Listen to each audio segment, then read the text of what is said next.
दुनिया में हर परिवार अपने घर में सुख शांति चाहता है। इसके लिए परिवार के सदस्यों के लिए कुछ नियम भी बनाए गए हैं। इन्हीं नियमों में से कुछ नियम पत्नियों के लिए भी होते हैं, ताकि पति की आयु लंबी बनी रहे। यदि इन नियमों का पालन नहीं किया गया तो माना जाता है कि पति पर कोई संकट आ सकता है, परिवार में कोई नुकसान भी हो सकता है। आज हम कुछ ऐसे कामों के बारे में बताने जा रहे हैं जो पति के घर से बाहर जाते ही नहीं करना चाहिए।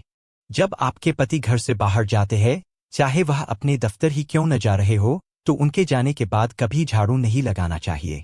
ऐसा करने से लक्ष्मी नाराज हो जाती है। घर के किसी सदस्य के बाहर जाने के बाद झाड़ू लगाना बुरा माना जाता है। घर के किसी सदस्य के बाहर जाते ही कभी पोंछा नहीं लगाना चाहिए, यह बुरा माना जाता है।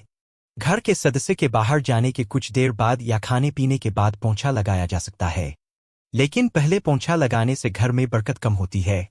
घर में से कोई सदस्य घर में प्रवेश करता है तो उसे कभी तुरंत नहीं नहाना चाहिए। ऐसा करना अशुभ माना जाता है, क्योंकि किसी के दाह संस्कार यानी कि किसी की अर्थी में से घर आने के बाद नहाया जाता है।